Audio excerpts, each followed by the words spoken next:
Everyone is still awake. I'm going to dramatically switch subjects here from neutrinos to cosmology and primordial black holes and talk about work that I've been doing for a while now with Olga Mena, Sergio Palomares Ruiz, and Pablo Villanueva Domingo, all of whom are at this conference. So I encourage you, if you have questions, to reach out to any one of us or all of us to ask us.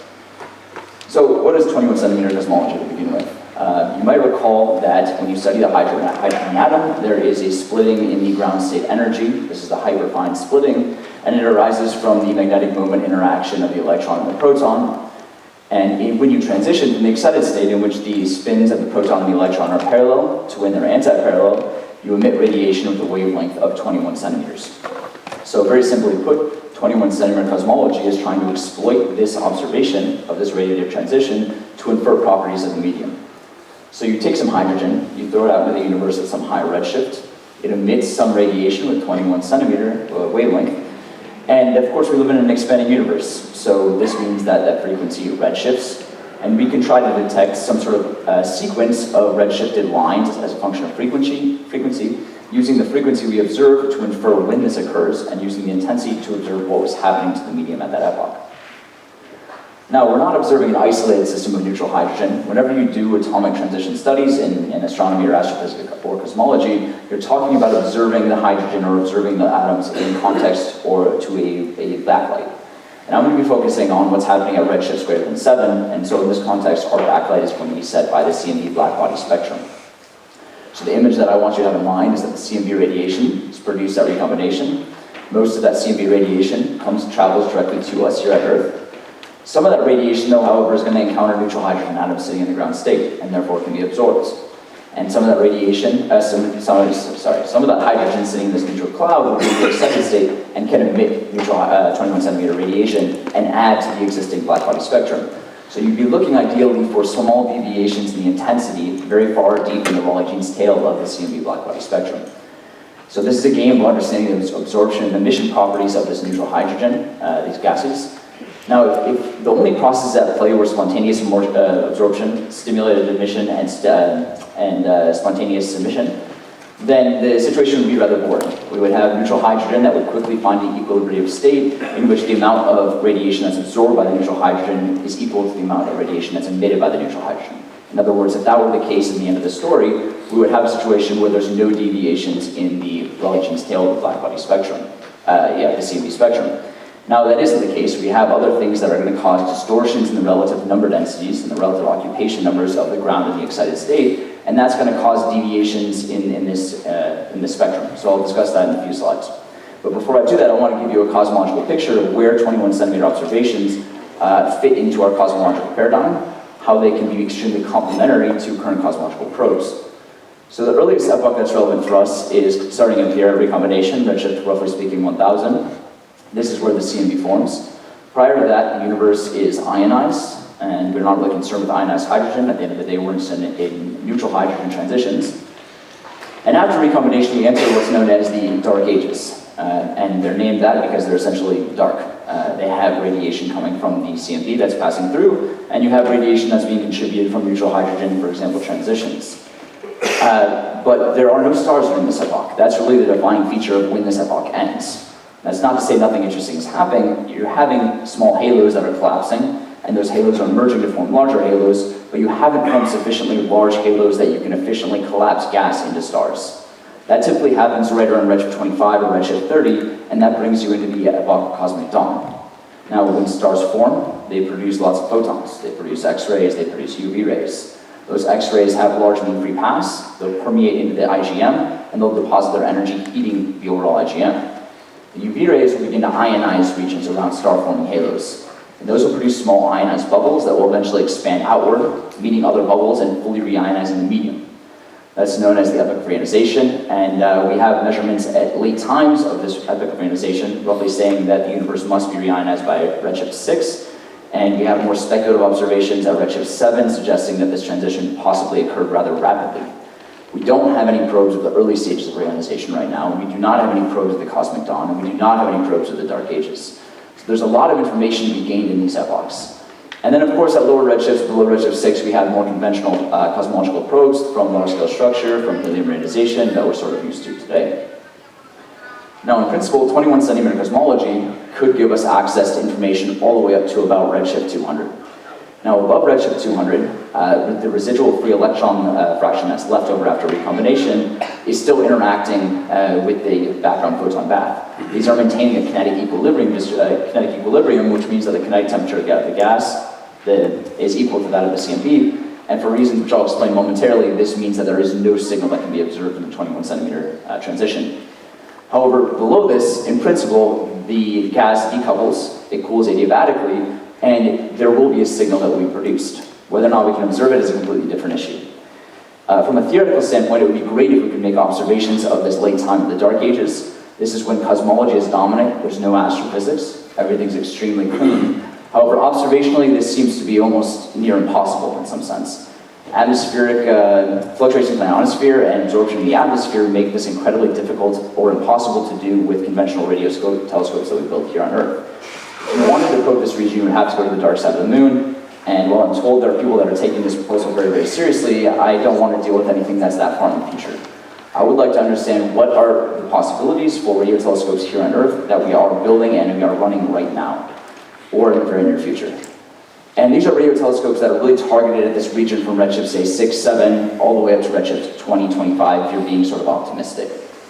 So that's what I want to focus on, emphasizing again that this is not something that we have direct observations of.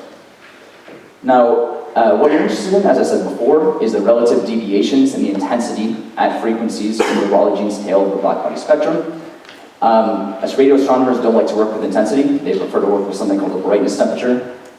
For the purposes of you guys, I don't want to explain this because I have a very short period of time. So whenever I use the word differential brightness temperature or brightness temperature, I just want you to think to yourself intensity. So when I say differential brightness temperature, you say differential intensity. Differential being relative to the CMB blackbody spectrum. So it's very easy to derive the equation for the intergalactic medium, the signal coming from the intergalactic medium, using the radiative transfer equation. And if you do this, you find that the expression for the differential brightness temperature, intensity, is equal to, roughly speaking, this. You see, first of all, that's proportional directly to the fraction of neutral hydrogen you have. This makes sense. At the end of the day, we're interested in studying the transition of neutral hydrogen. So if I ionize the medium, I turn off the signal. And that's what's going to be responsible for suppressing the signal at late times. You also see that it's proportional to the baryon over density. Again, this is very intuitive. If I have some, a section of neutral hydrogen that's absorbing some amount of the CMB radiation, and I increase the number density, it will absorb more radiation. What's perhaps less intuitive is this term here in parentheses, this 1 minus TCMB over TS. TS here is what's called the spin temperature. It's not a physical temperature, it just has units of temperature. In reality, it's simply a measure of the relative occupation numbers of the excited and ground states of neutral hydrogen. At the end of the day, I told you, or at the beginning of the presentation, I told you that what we want to do is understand the absorption and emission properties, and what that means, we need to understand the relative occupation numbers of the ground and the excited states of neutral hydrogen, which means understanding the evolution of the so-called spin temperature, which is a function of the CMB temperature, the kinetic temperature of the gas, and the various properties of the IgM, which I'll just note with this vector, IgM. Now, if your spin temperature, or if the overall occupation numbers of the ground and the excited state are dominated by the processes of spontaneous absorption emission or stimulated emission, what you'll find is that the spin temperature will couple directly with the CMB temperature.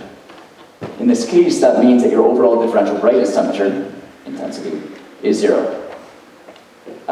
This is not an interesting scenario. What we need are additional processes at play during these early epochs of the universe, which will decouple the spin temperature from the CMB temperature. Processes which are not involved in the spontaneous or stimulated emission and absorption. And there are two of these processes, which provide the predominant role of modifying this overall occupation number. One of which is collisional excitations. You can imagine, for example, having two hydrogen atoms. They come together and they collide. They instantaneously, but only temporarily, form an H2 bound state, and that bound state dissociates. In this process, I can take a scenario in which both of the initial states are in the ground state, and there's a finite cross-section for producing two final state hydrogen atoms that are actually in the excited state. So this is dependent on the density of the medium and the kinetic temperature of the gas, but I can induce either indirect excitations or de-excitations of the medium. There's also what are called Lyman alpha scattering. This is sometimes also called the Wolfhausen field effect. The idea being very simple. If I have a hydrogen atom sitting in its ground state, and I have a large number density of Lyman alpha photons, I can induce an excitation into a 2p state, and that 2p state has a finite probability of de-exciting to the excited state. In this process, I can induce indirect excitations or de-excitations of my hydrogen atom, and then again modify this overall occupation number of N1 and N0.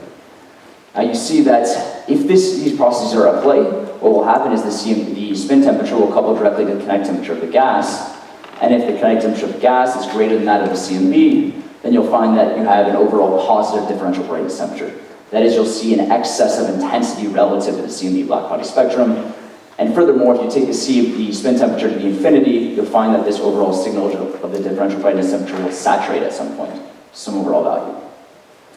Alternatively, if you have these processes at play, if they're very important, very relevant for determining the overall number densities of your excited and ground state, and if the kinetic temperature of the gas is less than that of the CMB, you'll find that the spin temperature, the differential brightness temperature is negative. That is, you see a deficit in the photons of the Rayleigh-Jeans tail. And in this case, you can't take Ts to be zero. At the end of the day, the smallest value you can take is set by the kinetic temperature of the gas, and that gives you some overall maximum estimation for the absorption dip that you could potentially see. So what does that look like when you try to plug in these temperatures and follow them or track them over the evolution of the universe in some sort of lambda CDM plus astro expectations? I leave astro expectations in parentheses because this is very heuristic, nothing numeric. So again, above redshift about 200 or so, you have this residual free electron fraction in the universe. They're scattering with and maintaining a kinetic equilibrium with the photon bath. This means that the CMB temperature is going to be coupled to the kinetic temperature of the gas. You also have a high number density of hydrogen atoms. So they can be collisionally coupled in the sense that this is the dominant process in dictating the overall occupation numbers of the ground and excited states.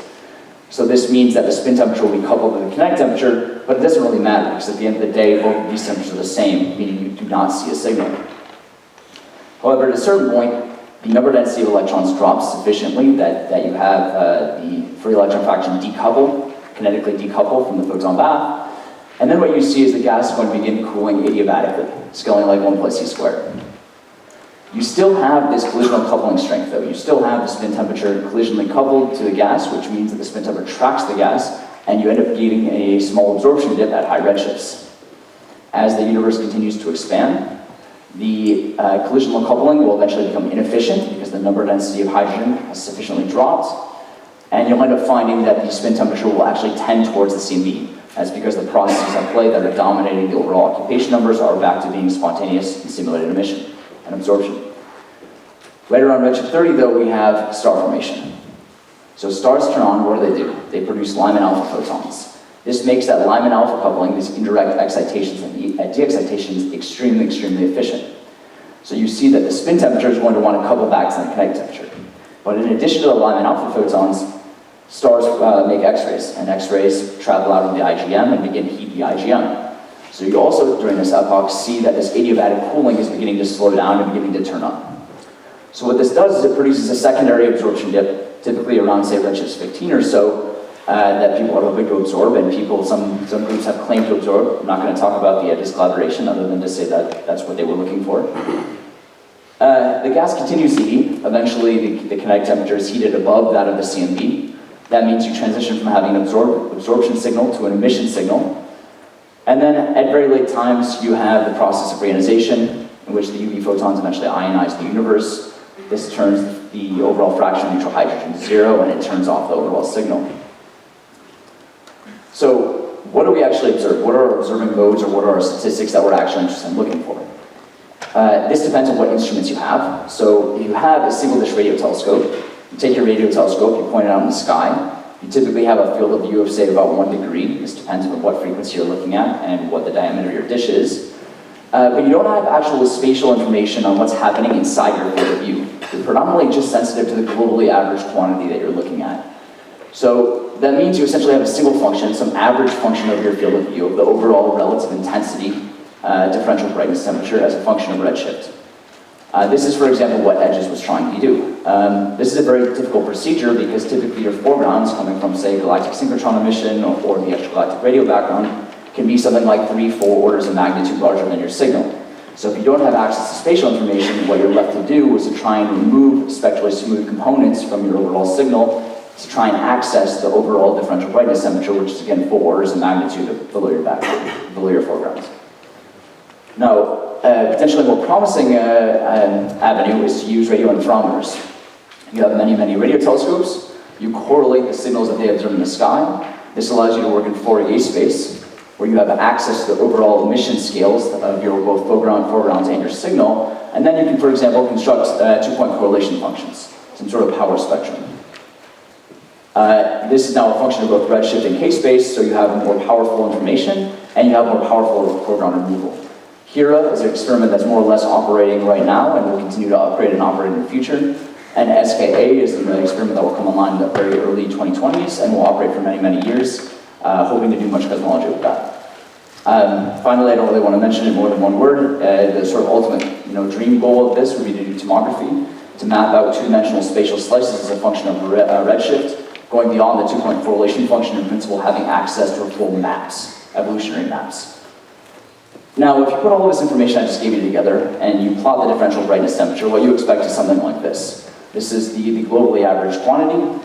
You see up here that you haven't had star formation onset yet. There's no Lyman alpha photons permeating the IGM. You see that the differential brightness is essentially vanishing. Again, this is because spontaneous emission, stimulated emission, and spontaneous absorption are at play, and that leads you to an equilibrium condition where the spin temperature couples to the CMB temperature, and the differential brightness temperature vanishes.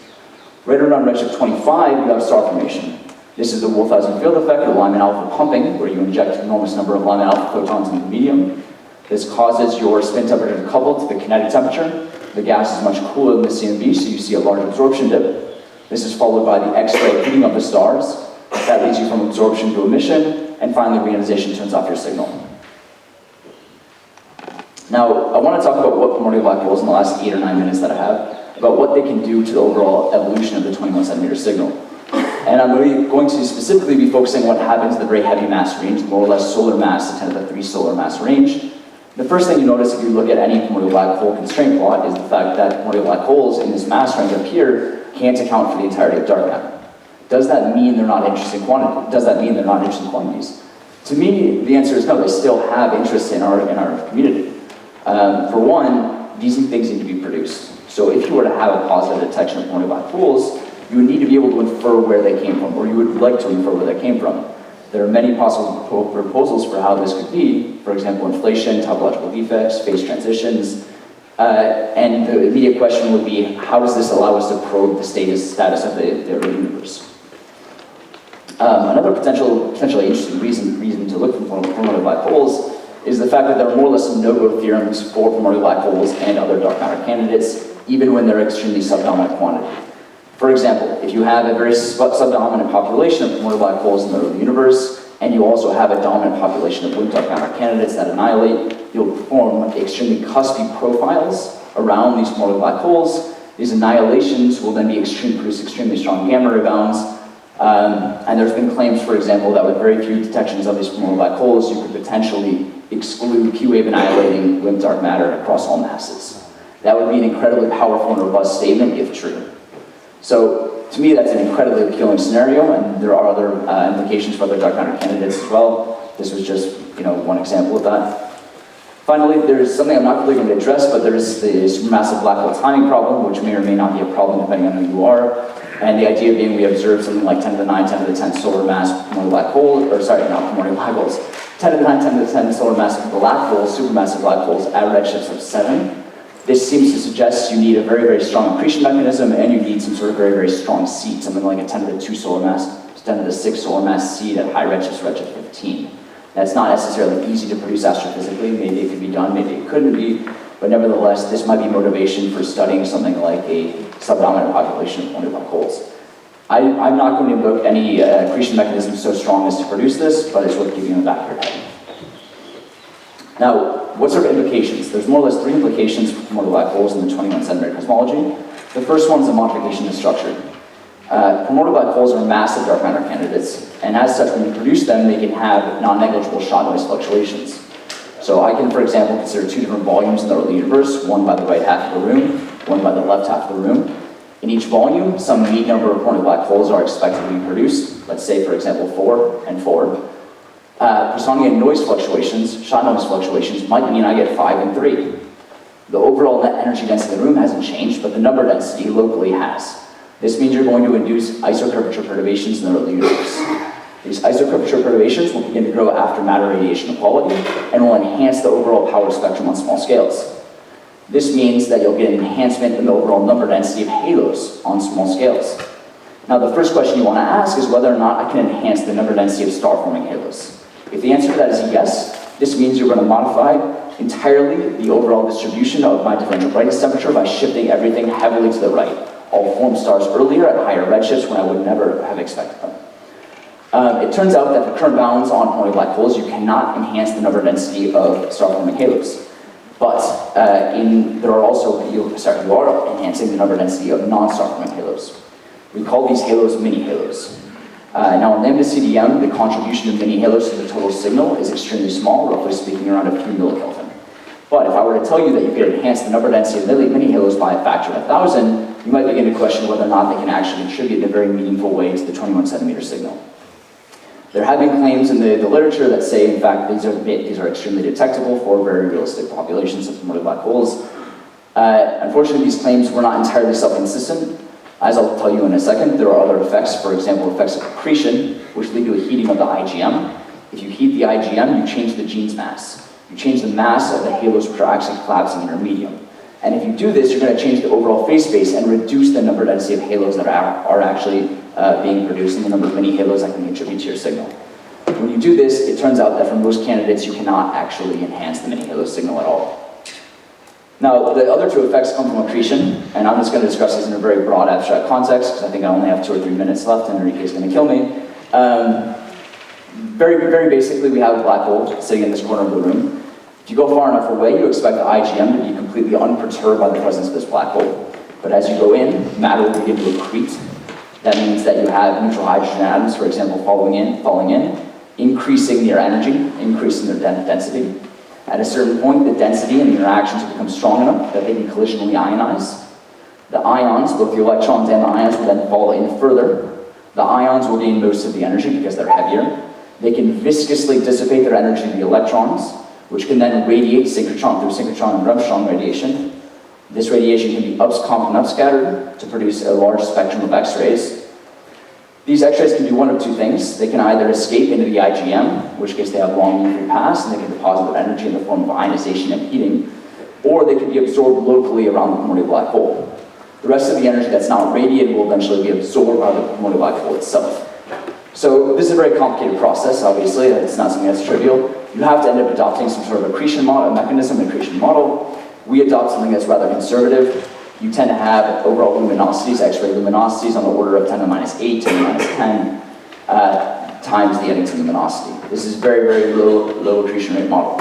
If you were to increase the accretion rate significantly, everything I'm going to say is likely going to be exacerbated. So there's 2 effects. One is the global effects. This comes from X-rays that are escaping beyond the Bondi radius, that maximum radius of influence. Those are the X-rays that are depositing their energy in the IgM. And then there's local effects, and this is what Pablo was actually discussing yesterday, and I encourage you to talk to him or see his poster on Wednesday. And these are the effects that arise from the increase in the density, the local increase in energy, and the potential absorption of X-rays within that Bondi radius.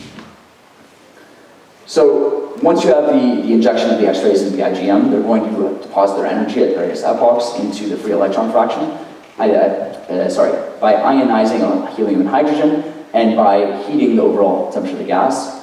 This is the evolution of the free electron fraction as a function of redshift for a 100 solar mass primordial black hole and various primordial black hole dark matter fractions. I'm highlighting a region here more or less that the CMB is extremely sensitive to. You can see that you can significantly increase the overall free electron fraction, but for 21 centimeter, that's not so important. At the end of the day, I was proportional to XH, the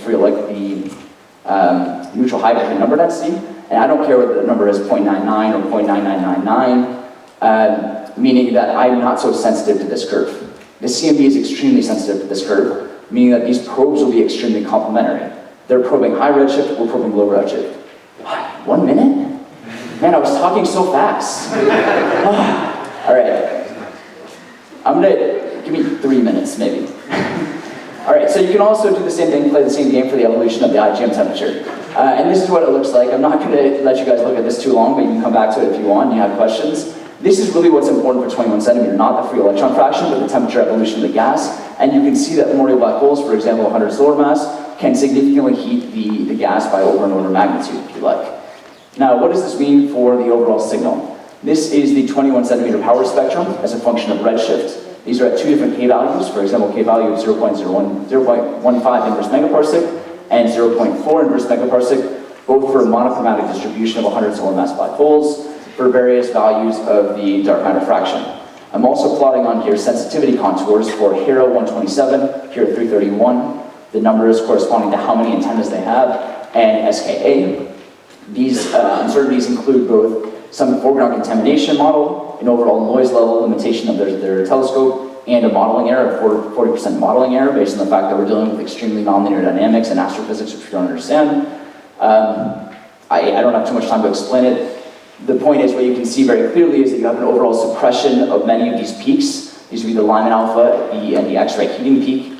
Again, the same thing here. As you import primordial black holes, you heat the gas, you suppress the peaks. This leaves a significant impact on the overall signal. And so you can go and try and test with overall sensitivity. This requires you to assume some sort of astrophysical model. Astrophysics is hard. Can't really get into that. Please ask me about it if you're interested in how you end up doing that. I see. And I really want to point out one key thing, which is that if you take the same exact primordial black hole accretion model as people who derive, for example, constraints in the CMB, and you play this game, even including many astrophysical uncertainties in 21 centimeter, you expect experiments more or less running right now and running in the very near future to be able to increase the sensitivity to primordial black holes in this mass regime by 1 to 2 orders of magnitude. There are uncertainties, of course, with both accretion mechanisms and astrophysics, and also with actual numerical computations in the nonlinear regime. It's a very difficult thing to do, but it seems very plausible that 21 centimeter could offer a very powerful probe of these types of dark matter candidates. All right, so I'll leave the summary up here, and you guys can ask questions. So, yeah.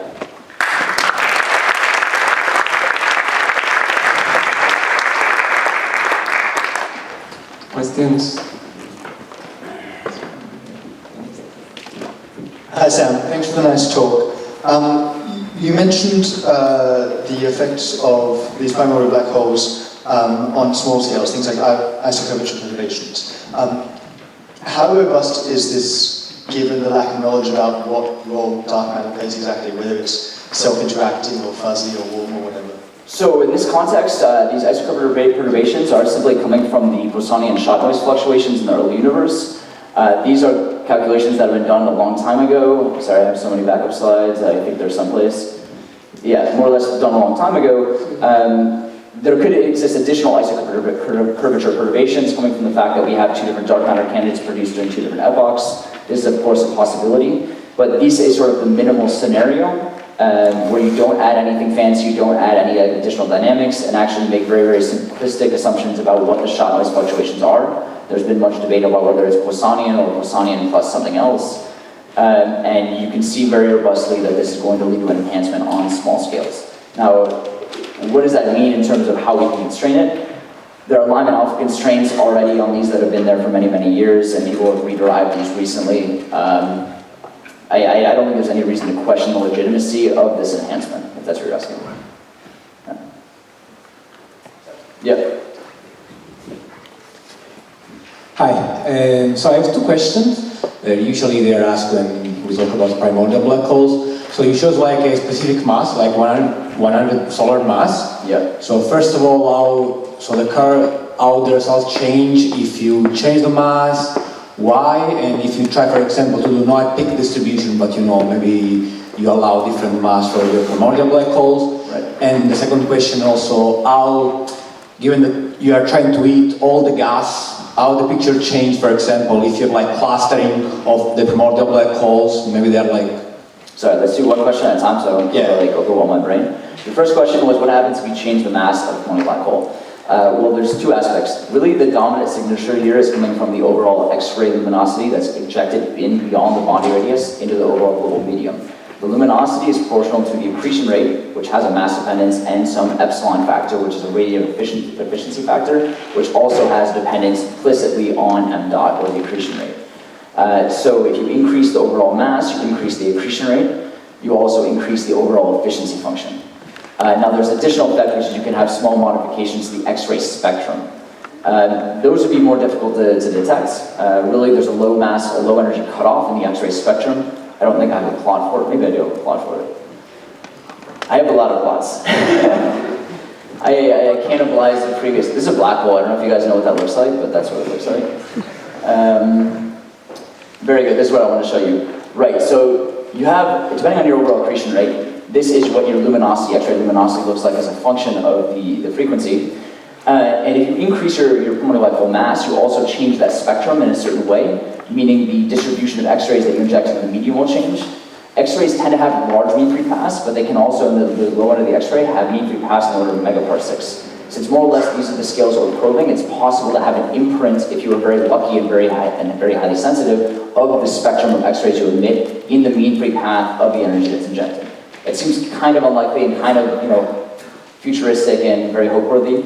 The dominant answer to your question is the fact that larger mass means more accretion, means more X-rays, means stronger energy injection.